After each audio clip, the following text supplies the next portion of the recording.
বাংলাদেশের ঢাকা বিশ্ববিদ্যালয়ে একটা মেয়ে অশ্লীল পোশাক পরে, মাথার তো কাপড় নাই, পুরো শরীর ফাঁকা, রাস্তাতে হেঁটে যাচ্ছে।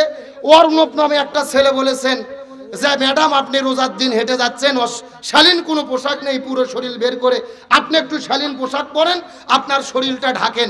এই নিয়ে ফেসবুকে পোস্ট দিল, অভিযোগ করলো, তাকে গ্রেপ্তার করা হয়েছে। অপরাধ কি? তিনি শুধু বলেছে আপনি আপনার শরীরটা কাপড় দিয়ে ঢাকেন। এটা কি কোনো অন্যায়? এটা কোনো অপরাধ? বরং প্রত্যেকটা মুসলমানের দায়িত্ব সৎ কাজের আদেশ দেওয়া, অন্যায় কাজে বাধা করা। আল্লাহর কোরআন বলেছেন আলতাকুম মিনকুম উম্মাতুন ইয়াদুনা ইলাল খায়র ইয়ামুরুনা বিল মারুফ ওয়া ইয়ানহাউনা আনিল মুনকার। তোমাদের মধ্যে অবশ্যই একটা দল থাকবে যারা ভালো কাজের আদেশ করবে, অন্যায় কাজে বাধা দেবে। তার মানে বোঝা গেল অন্যায়ে বাধা দিয়ে বাংলাদেশের এমন পরিবেশ চলতেছে, অন্যায়ের বাধা দিলে জেলে যেতে হয়। আজকে দেখলাম সেই অর্ণব ভাই মুক্তি পেয়েছেন, তাকে ছেড়ে দেওয়া হয়েছে, জামিনে মুক্ত করা হয়েছে। প্রশাসনকে সেলুট দেই। তবে একটা কথা বলি, আমরা অতিরিক্ত বাড়াবাড়ি পছন্দ করি না। তার মাথার মধ্যে পাগড়ি দিয়েছে, গলার মধ্যে মালা দিয়েছে, সে অবশ্যই ভালো কাজ করেছে। এই জন্য তাকে পীর বানাইয়া মাথায় পাগড়ি দিয়ে, গলায় ফুলের মালা দিয়ে অতি ভক্তিকে আমরা সমর্থন করি? হয় না। আল্লাহ তাআলা কোরআনুল কারীমের মধ্যে 500টি আদেশ করেছেন, 500টি নিষেধ করেছেন। 500 আদেশের মধ্যে একটি আদেশ, ইয়া আইয়ুহাল্লাযীনা আমানু কুতিবা আলাইকুমুস সিয়াম কামা কুতিবা আলাল্লাযীনা মিন ক্বাবলিকুম লাআল্লাকুম তাত্তাকুন। 500 আদেশের মধ্যে একটি আদেশ হলেন, আল্লাহ তাআলা বললেন তোমাদের জন্য লিপিবদ্ধ করে দিলাম সিয়ামকে। এখন এই সিয়াম নিয়ে যত আলোচনা আমাদের দেশে হয়, অন্য কোনো বিধান নিয়ে এত আলোচনা আমি মনে করি আজকে যত শ্রোতা আছে আমরা প্রত্যেকে অন্তত 30 মিনিট করে রমজান সম্পর্কে আমরা ওয়াজ করতে পারবো। কি বলেন? সবাই পারবো না? তার মানে রোজা আর ওয়াজ আমাদের সবার জানা। কমন কিছু বিষয় আমি আপনাদের মধ্যে বলি। আসলে রমজান মাসের এত সম্মান হতো না, এত গুরুত্বপূর্ণ হতো না, রমজান মাসের এত তাৎপর্য হতো না যদি না এই মাসে কি নাজিল হতো। একটু কথা বলেন, কি নাজিল হতো? আল্লাহ তাআলা বলেন শাহরু রমাদান আল্লাযী উনজিলা ফীহিল কুরআন হুদাল লিন-নাস ওয়া বাইয়িনাতিম মিনাল হুদা ওয়াল ফুরকান। আল্লাহ তাআলা বলতেছেন রমজান মাসের এত গুরুত্ব, তাৎপর্য, ফজিলত একটা মাত্র কারণে এই মাসে আমি কোরআন নাজিল করেছি। সুবহানাল্লাহ বলেন। তাহলে এখন আমি আপনাদের প্রশ্ন করি, রমজান মাসে কোরআন নাজিল না হয়ে যদি শাবান মাসে হতো, বলেন তো কোন মাসের গুরুত্ব বেশি হতো? তাহলে বোঝা গেল আসলে গুরুত্ব রমজানের না, গুরুত্ব হলো কোরআনের। আমি কি বুঝাতে পারছি? বলেন তো এই পৃথিবীর মধ্যে শ্রেষ্ঠ রাসূলের নাম কি? মুহাম্মদুর রাসূলুল্লাহ। সকলে পড়ি সাল্লাল্লাহু। আমাদের নবী কেন শ্রেষ্ঠ নবী হলো? আল্লাহ বলেন ইন্না আনজালনা ইলাইকাল কিতাবা বিল হাক্কি লিতাহকুমা বাইনান নাস। আমি আপনার প্রতি কোরআন নাজিল করেছি, কোরআন দিয়ে সমস্ত সমস্যার সমাধান করেন। সুবহানাল্লাহ বলেন।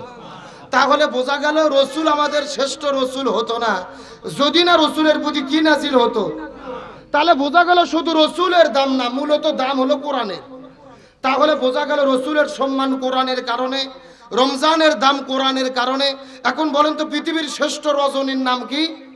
লাইলাতুল কদর। জোরে বলেন নাম কি? এখন এই রাতের এত সম্মান কেন হলো? আল্লাহ বলেন ইন্না আনজালনা ইলাইকাল কিতাব ইন্না আনজালনা ফি লাইলাতুল কদর। আমি আপনার প্রতি লাইলাতুল কদর দান করেছি। লাইলাতুল কদর কি?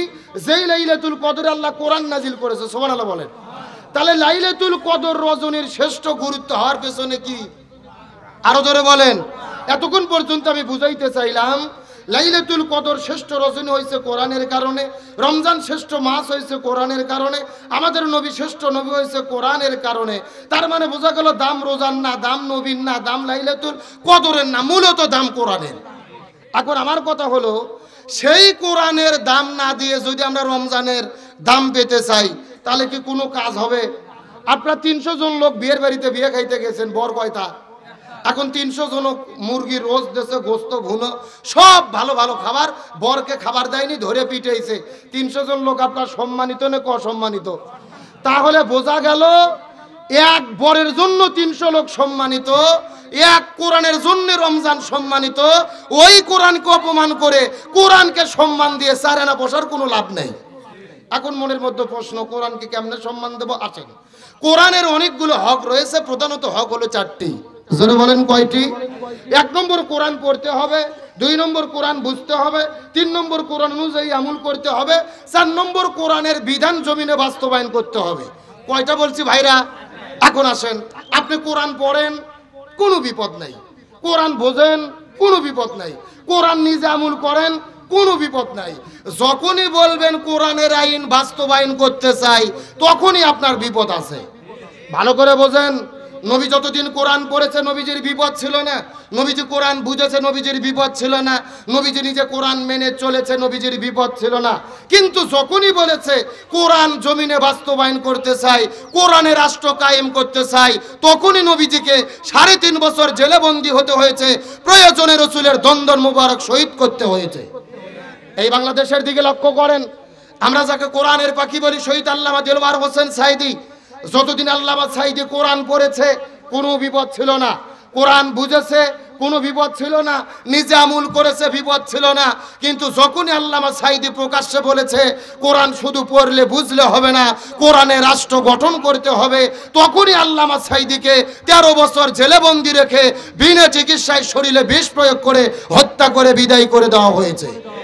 তার মানে বোঝা গেল কোরআন পড়লে বিপদ হয় না, কোরআন বুঝলে বিপদ হয় না, কোরআন নিজে মানলে বিপদ হয় না। কিন্তু কোরআনের সমাজ গঠন করার কথা বললে বিপদ হয়। এখন আমরা বাংলাদেশে লক্ষ্য করে দেখেন, বিপদ নাই যেখানে, আমরা আছি সেখানে। এ বাংলাদেশে লক্ষ লক্ষ হাফিজি মাদ্রাসা, সারাদিন হাফেজ হচ্ছে, কোনো বিপদ আছে? কথা কোনা, কোনো বিপদ আছে? যারা কোরআন নিজে নিজে খানকা শরীফে পীরের দরবারে আমল করতেছে, কোনো বিপদ আছে? যারাই বলতেছে আমরা ইসলামী আন্দোলন করি, সমাজ গঠনের কথা বলি, কোরআনের সমাজ গঠন করতে চাই, তাদেরকেই জেলে ঢুকতে হয়, তাদেরকেই ফাঁসির দড়িতে ঝুলতে হয়। তার মানে বোঝা গেল আমরা মুসলমান।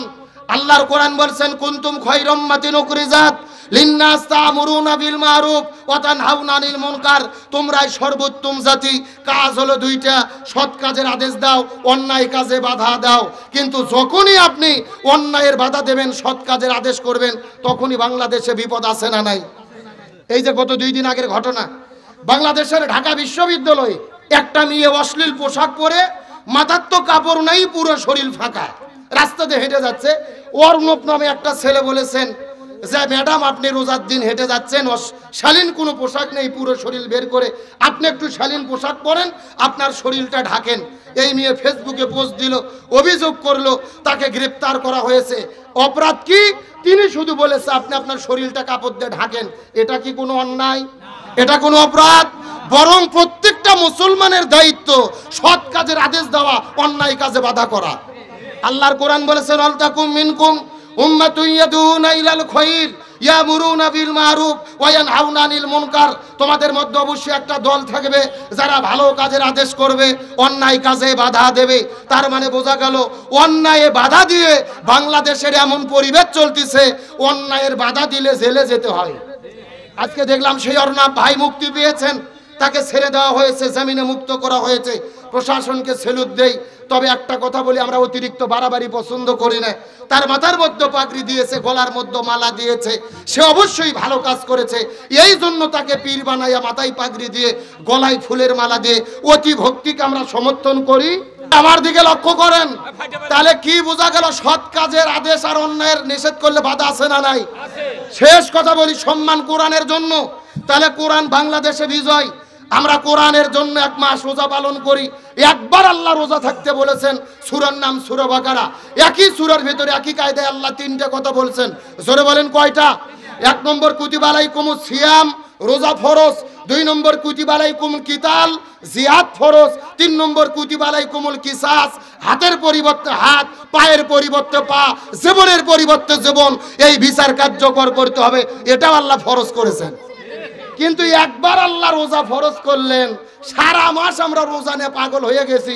জিহাদের কথা বললেই কিছু বুড়ো মুসল্লি আছে নাক ছিটকে, কথা বল না গা, মানে রোজার ওয়াজ খুবই ভালো লাগে, জিহাদ করলে চাচা লাভ দে ওঠে, হুজুর রাজনীতি করে রে, কথা বল না গা। তাহলে বোঝা গেল আর রোজার চায় না, বসার দাম নেই। এ ফতু আমার না, ফতুয়া কিতাবের শোনেন। হযরত আব্দুল্লাহ ইবনে আব্বাস, হযরত আব্দুল্লাহ ইবনে মাসউদ রাদিয়াল্লাহু তাআলা আনহুমা, দুইজনে একসাথে ফতুয়া দিয়েছে। কি ফতুয়া? বলছেন একই সূরার ভেতরে যদি একাধিক বিধান থাকে, কেউ যদি একটা মানে আর একটা না মানে, সে সবগুলো মানেনি বলে গণ্য হবে। আল্লাহর কোরআন আতিউল্লাহ আতিউর রাসূল, আল্লাহকে মানো, রাসূলকে মানো। আপনি আল্লাহকে মেনেছেন, রাসূলকে মানেননি, আপনি আল্লাহকে মানেননি বলে গণ্য হবে। আমার কথা কি বোঝা যায়? আল্লাহ বলছেন আকিমুস সালাহ ওয়া আতুজ যাকাত, নামাজ কায়েম করো, যাকাত প্রদান করো। আপনি 80 বছর রোজারে 80 বছর নামাজ পড়েছেন, একদিনও আল্লাহর রহমতে যাকাত দেননি, আপনার নামাজ আল্লাহর কাছে গণ্য হয়নি বলে কবুল হবে। কথা কি বোঝা যায়? তাহলে আপনি কুতিবা আলাইকুমুস সিয়াম মেনেছেন, কিন্তু কুতিবা আলাইকুমুল কিতাল মানেননি, কুতিবা আলাইকুমুল কিসাস মানেননি, আপনার রোজার সারানা বসার দাম আল্লাহর কাছে নাই। ভালো করে বোঝেন রসুলের হাদিস, মান সামা রমাদান ঈমানান ওয়া ইহতিসাবান গুফিরা লাহু মা তাকাদ্দাম মিন যানবি। গভীর মনোযোগ, রসুল বললেন ঈমান এবং ইহতিসাবের সঙ্গে যদি কেউ রোজা রাখে আল্লাহ তার জীবনের গুনাহ মাফ করে দেবে। সুবহানাল্লাহ বলেন। শর্ত হলো দুইটা, 1 নম্বর ঈমান, 2 নম্বর ইহতিসাব। ঈমান কি? ঈমানের মূল কথা লা ইলাহা ইল্লাল্লাহ মুহাম্মাদুর। এখন কালেমার ব্যাখ্যা কি? এতদিন আমরা যা শুনেছি বাদ দেন।